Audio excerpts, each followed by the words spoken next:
You just realized your business needed to hire someone yesterday. How can you find amazing candidates fast? Easy. Just use Indeed. Stop struggling to get your job post seen on other job sites. With Indeed sponsored jobs, your post jumps to the top of the page for your relevant candidates, so you can reach the people you want faster. According to Indeed data, sponsored jobs posted directly on Indeed have 45% more applications than non-sponsored jobs.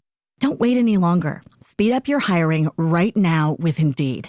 And listeners of this show will get a $75 sponsored job credit to get your jobs more visibility at Indeed.com/ARTS. Just go to Indeed.com/ARTS right now and support our show by saying you heard about Indeed on this podcast. Terms and conditions apply. Hiring? Indeed is all you need. And now, stay tuned for the program that is rated tops in popularity for a longer period of time than any other West Coast program in radio history. The Signal Oil program, The Whistler, transcribed by the Signal Oil Company for New Year's to enable the entire production staff of The Whistler to spend New Year's Day at home with their families.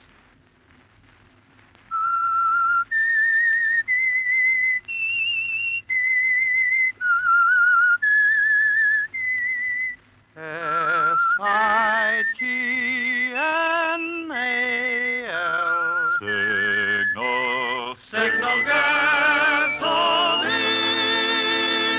Signal, the famous Go Farther gasoline, invite you to sit back and enjoy another strange story by The Whistler. For extra driving pleasure, the signal to look for is the yellow and black circle sign that identifies Signal service stations from Canada to Mexico. And for Sunday evening listening pleasure, the signal to listen for is this whistle that identifies the Signal Oil program, The Whistler.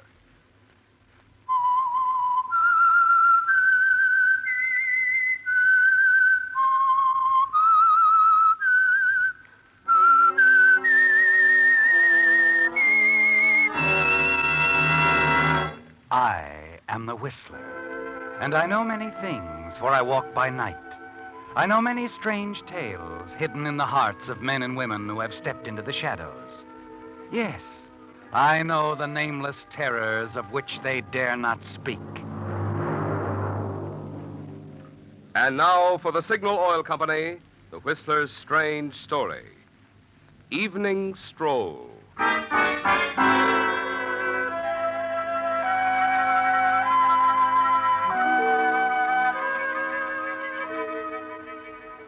Rumor, gossip, no matter how idly begun, may often come to a violent conclusion. Its pernicious content can twist and distort the mildest of deeds, until with a deadly force, fed and made strong by repetition, its weight can smash lives. The venom of rumor, gossip, is always around. Defense against it is pitifully inadequate, and no one is immune. Not even Professor Malcolm Dunn on New Year's Eve, strolling across the darkened campus, puffing quietly on his pipe. At the moment, he seemed pleased with the way things had turned out. The rather embarrassing session a few days ago with Dean Wilson was forgotten, and his thoughts were only of the future, his future at the university. At the library, he paused, debated for a moment if he should turn here and take the shortcut home.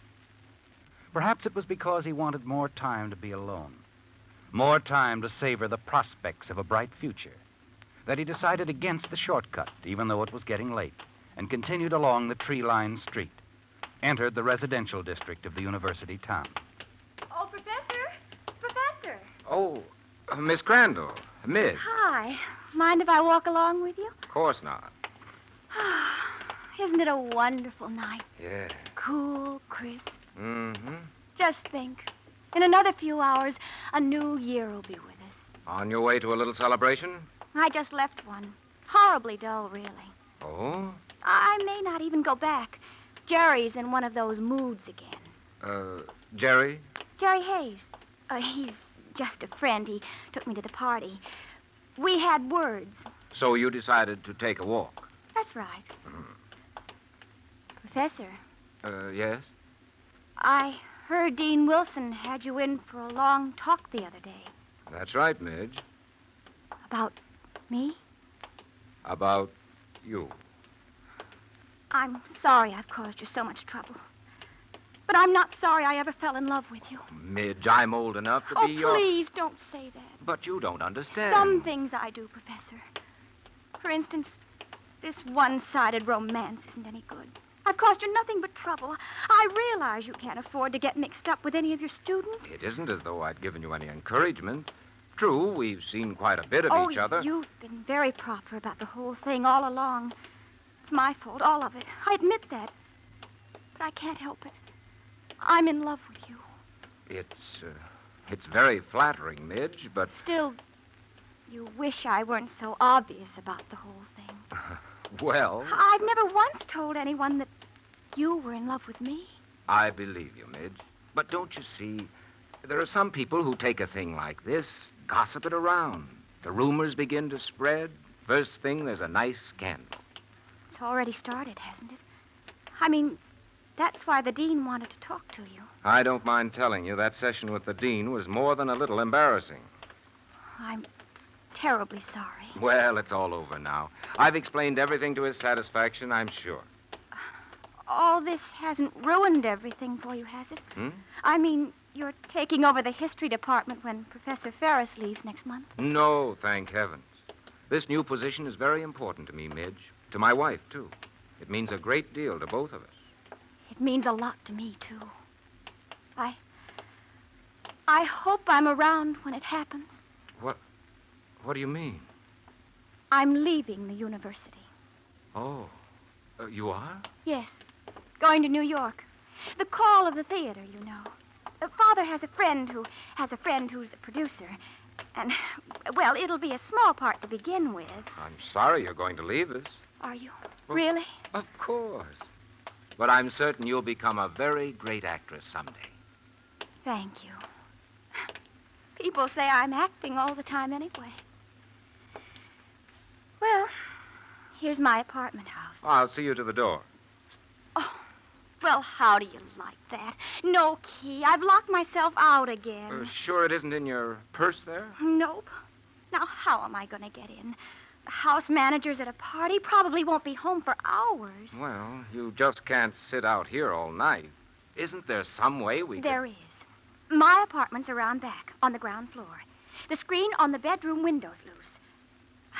Trouble is, I'm not very good at climbing through windows. If somehow you... Oh, no, I couldn't ask you. Well, when a lady's in distress... Oh, thanks, Professor. We'll go in the front way here. The lobby door's always unlocked.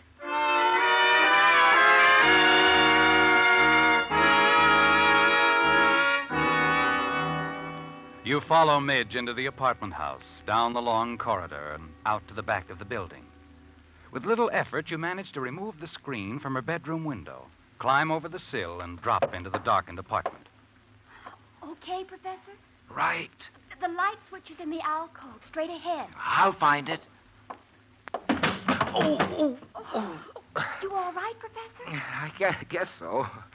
You forgot to warn me about the coffee table. Oh, I'm sorry. I'll be right in. You make your way slowly across the room and finally find the light switch. You open the hall door, return to the window, and replace the screen as Midge steps into the apartment and closes the door behind her. You're a lifesaver, Professor. Hurt yourself on the coffee table? Fractured a few bones, that's all. Oh, I'm sorry. Oh, and look, you've got dust all over your coat. No harm done. Oh, I wouldn't be too sure. Looks like a stain of some sort. Why don't you take your coat off, Professor? I'll get some cleaning fluid. Oh, don't bother, Oh, no Midge. bother, really. It'll only take a minute. Well, all right. There we are. Just drop it on the chair there. Okay. Oh, now what? Excuse me a moment, Professor. Hello, Midge. Oh, Jerry. I'm sorry I acted the way I did, Midge. I guess you had every right to walk out on me. Oh, I see you have company. Yes. Now, can't we discuss what happened at the party some other time, Jerry? Sure we can. Guess maybe I wasn't so wrong after all, huh? Maybe those rumors... Jerry, please. Okay. Good night. Night, Midge. Good night, Professor Dunn. Oh, I'm sorry, Professor, but Jerry, he's such a child. Midge, that quarrel you had with Jerry at the party tonight have anything to do with me? Well, yes, in a way. Look, he seems like a nice sort of chap. Why don't you call him back? No, I'll see him tomorrow. Now, do sit down, Professor. Midge, Yes? mind telling me something? Uh-uh. Did you really lock yourself out tonight? What do you think, Professor? I think I'd better be running along.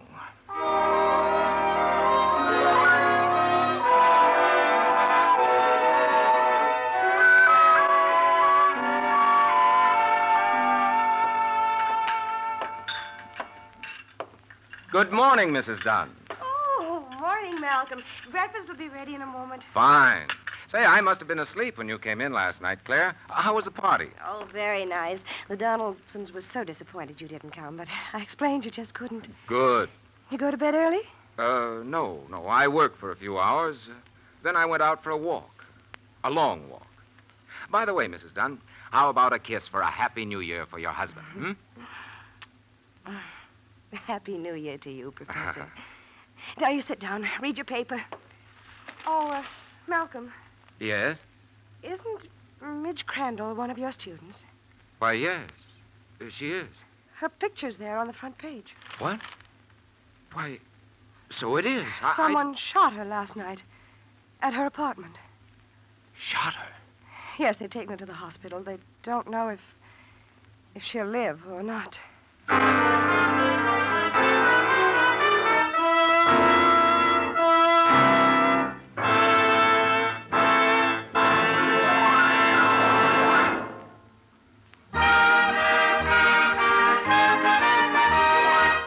Because this is New Year's Day, Signal Oil Company has asked me to skip the regular message about Signal gasoline in order to bring you a few extra chuckles with these limericks. Mrs. Don Bonaquista of Phoenix, Arizona, will start her new year with a $20 Signal gasoline book for this limerick. Like the man on the flying trapeze, you can drive with the greatest of ease. If you'll only be smart and right from the start, say, fill it with Signal gas, please. Signal, signal, signal gasoline. Your car will go far with no further gasoline. Tonight's second $20 Signal gasoline book goes to Mrs. Rod Doobie of Coeur d'Alene, Idaho, for this limerick. A man with a love for smooth driving found his car needed reviving. He tried Signal gas, and now he can pass all road tests without even striving. Signal, signal, signal gasoline. Your car will go far with no further gasoline. We regret that we couldn't start the new year for all of you with a $20 Signal gasoline book, but we do hope that happy, safe driving will fill your new year with miles of smiles.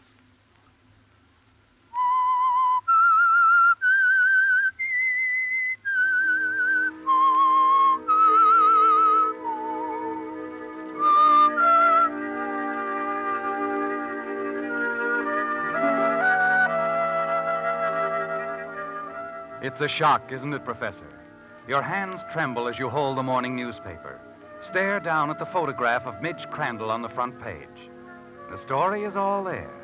The shooting at her apartment. And as you read through the first few paragraphs, you realize it must have happened only a short time after you left the girl's apartment. Your first impulse is to pick up the phone and call the police. Tell them you were with Midge Crandall last night at her apartment. But suddenly you realize it won't help the police find the guilty person. It would only involve you as well as other innocent people needlessly. And after your conversation with Dean Wilson a few days ago concerning Midge, the gossip about the two of you, you know you can't afford to become involved in the shooting. Somehow you manage to get through breakfast, and then afterward you leave the house and go for a long walk. You need time to think, don't you? Perhaps in some way you can assist the police and help them find out who shot Midge. Then as you're strolling along the walk in front of the science building, one of the students joins you. Say, Professor, hear about the shooting last night? Yes, I heard about it, Bill. Oh, sure knocked me for a loop. I know Midge pretty well. He's a nice kid. Tough. It's a real tough break. Yes, it is. Too bad that Simpson guy didn't get a better look at the man who was with Midge. Simpson? Who? The witness. He was sitting in a parked car right across the street from Midge's apartment, waiting for somebody. He told police he remembered seeing a man going into the building with Midge. I see. I didn't give much of a description of the guy. Medium build, slender, well-dressed. Said he might recognize him if he saw him again, though. Well, here's where I turn off, Professor. See ya. Yes. Yes, of course, Bill. Happy New Year, Professor. Hey, Jerry! Wait up, fella! Jerry. The sound of that name spins you around, doesn't it, Professor? You watch Bill join another youngster, see them hurry across the campus toward the village. But he isn't the Jerry you're thinking of, is he? Suddenly you remember the young man who was at the door of Midge's apartment last night. Jerry Hayes, the young man who saw you there with Midge. And you wonder why he hasn't been to the police to tell them about it.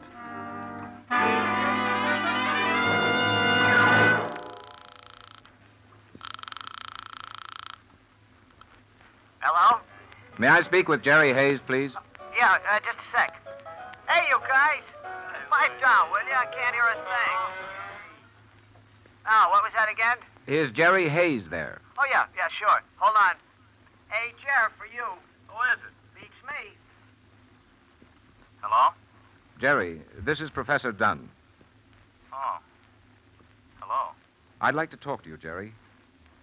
I figured you would. Where could we meet? Any place you say. The path at the far end of the athletic field in 10 minutes. Is that all right? Okay.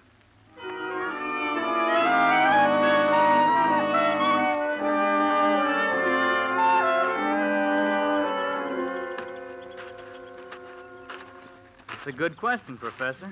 Why didn't I go to the cops, huh? Suppose I ask you the same. Listen, Jerry. Sort of an embarrassing question, isn't it? Why haven't you told them that I was there in the apartment? Why haven't you? Something holding you back? Sure. And I know just what it is. Do you? Look, Professor, I don't want to get mixed up in this any more than you do. Why not forget about it? Suppose Midge dies. That wouldn't be good. It wouldn't be good at all. But we'd keep our mouths shut. I didn't see you, you didn't see me. I don't know, Jerry. I don't think that'd be right. I don't think there's anything for you to worry about, Professor. According to the newspapers, the police haven't found any clear prints on the gun.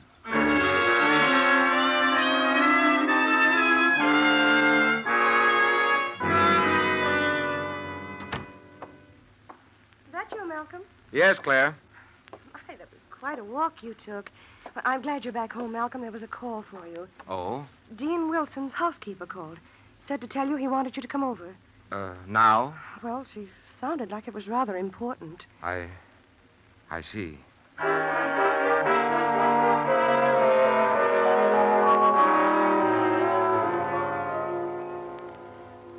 Come in, Professor Dunn, come in. Thank you, Mrs. Shaw. The dean is in his study. I'm sure he'll see you in a few minutes. The lieutenant shouldn't be with him much longer. The lieutenant? Yes, Lieutenant Franklin, police department. They're in there with Mr. Simpson. Simpson? He's the man who... The witness. Police think the man Mr. Simpson saw last night might be the one who tried to kill Midge Crandall. Oh, isn't it terrible, Professor? That poor girl. I understand she's still in a coma. And thank you very much, Dean Wilson. Sorry we had to take up so much of your time. Quite all right, Lieutenant. Can't overlook anything, you know. Don't have very much to go on. Simpson here and I'll sort of roam around, if you don't mind. Oh, of course not. With luck, we might spot our man. Quickly, you turn your back to them, Really Professor. think it's Stare out possible the he's window. right here on You want to run, don't you? But your legs refuse to act. And you pray that Simpson doesn't notice you. Well, thanks again, sir. Goodbye, Lieutenant. Now, let's go, Simpson.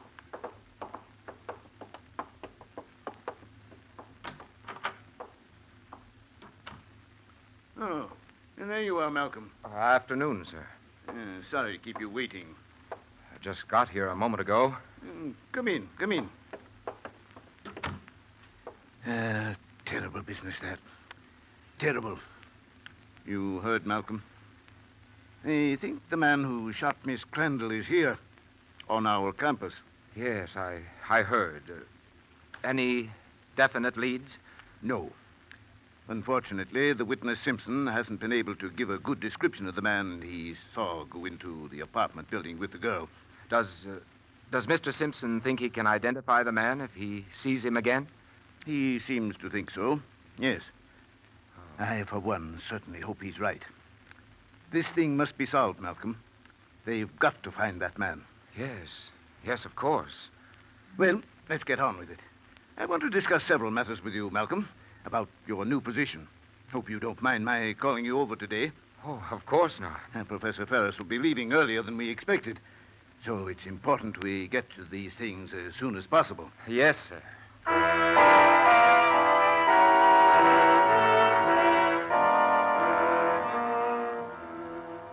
For the remainder of the afternoon, you sit with Dean Wilson in his study. He's talking about your new position with the university. But your mind isn't on it, Professor. You keep thinking about the police lieutenant and the witness, Simpson. They're on the campus now, looking for the man who was with Midge Crandall last night. And you wonder how long you'll be able to stay out of their way. Finally, when you leave the dean, your mind is made up. You've reached a decision, haven't you? Yes. And there's only one thing you can do.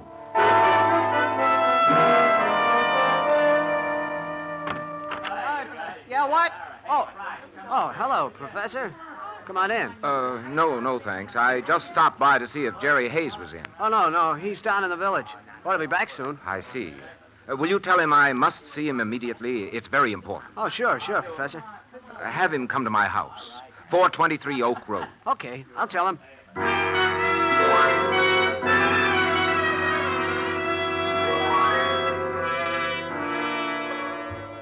You've made up your mind, haven't you, Professor?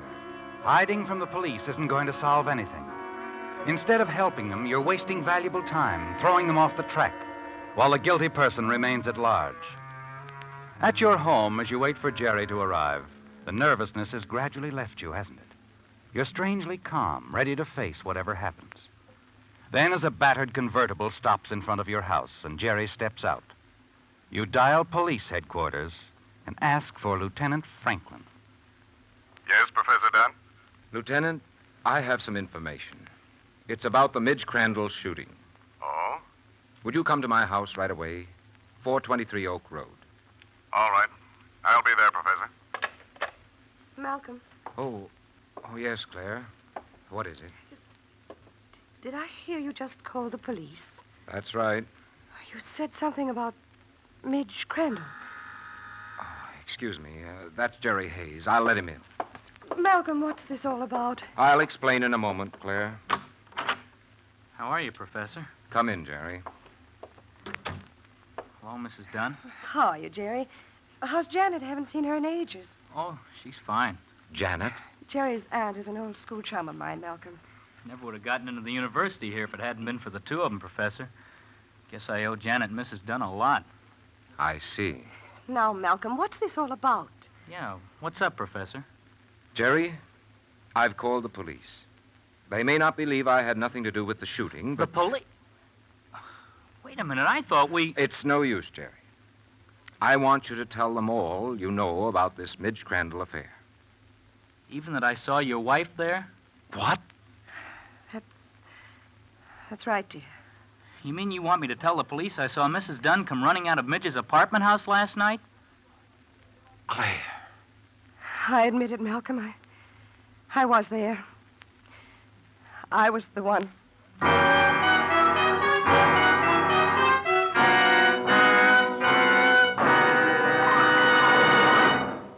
New Year's Day is an appropriate day to take stock of one's blessings. So we of the Signal Oil Organization would like to take this opportunity to express our appreciation to all of you who have given us so much for which to be thankful. To you loyal Whistler fans whose continued preference for Signal products has helped us grow from a small start in one state into an organization serving 6 western states, we are genuinely grateful. To independent Signal dealers whose conscientious service has helped so much to keep customers and their cars happy, we are mighty appreciative.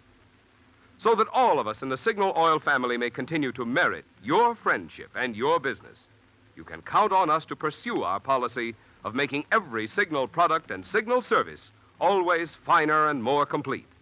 Throughout the new year, as for the past 19 years, we shall do everything in our power to make your stops at signal stations, as well as your miles behind the wheel, happy ones.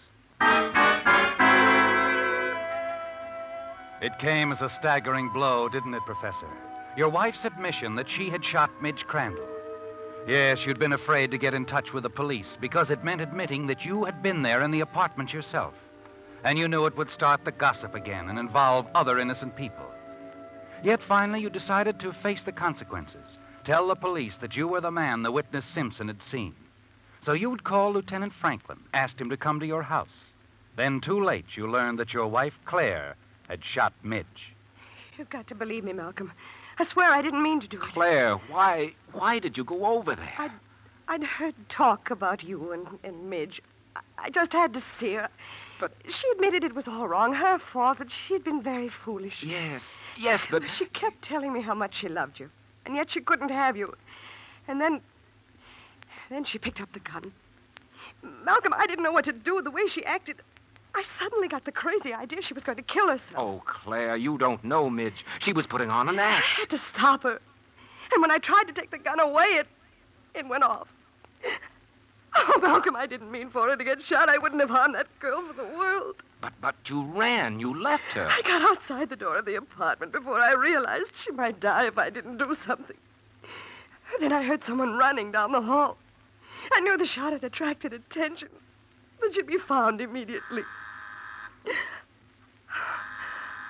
Malcolm, the police. Look, Mrs. Dunn, they don't know you were there. You didn't mean to shoot Midge. We don't have to tell them a thing. Wait a minute. Jerry, suppose Midge dies.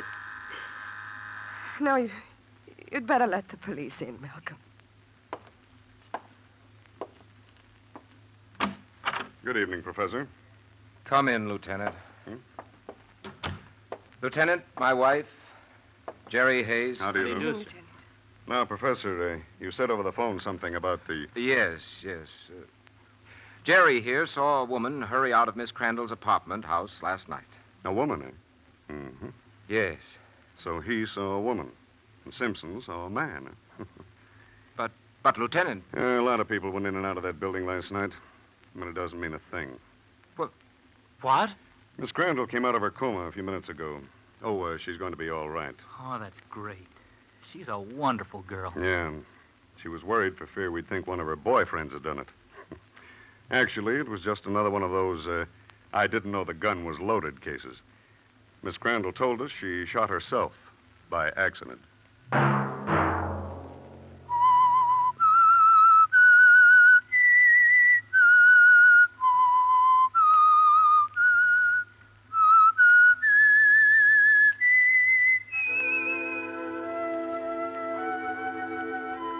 Let that whistle be your signal for the Signal Oil program, The Whistler, each Sunday night at this same time. Brought to you by the Signal Oil Company, marketers of Signal gasoline and motor oil, and fine automotive accessories. Remember, if you would like the fun of having your friends hear a limerick of yours on The Whistler, the address to which to send it is the Signal Oil Company, Los Angeles 55, California. All limericks become the property of the Signal Oil Company. Those selected for use on The Whistler will be chosen by our advertising representatives on the basis of humor, suitability, and originality. So, of course, they must be your own composition.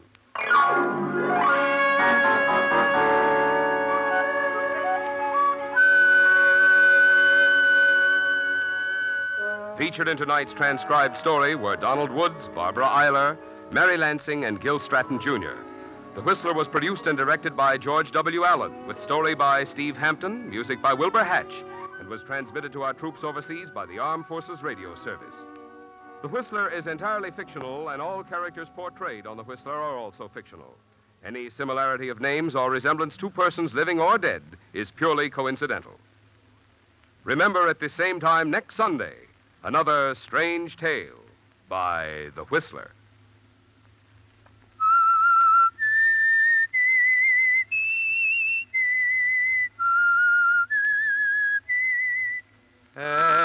SIGNAL.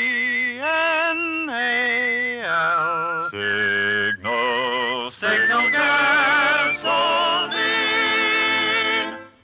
And now, again, on behalf of Signal Oil Company and the independent dealers who serve you, I want to express the hope that you have enjoyed your holidays and that your new year will be filled with peace, prosperity, and the good health with which to enjoy the many blessings in the good old USA.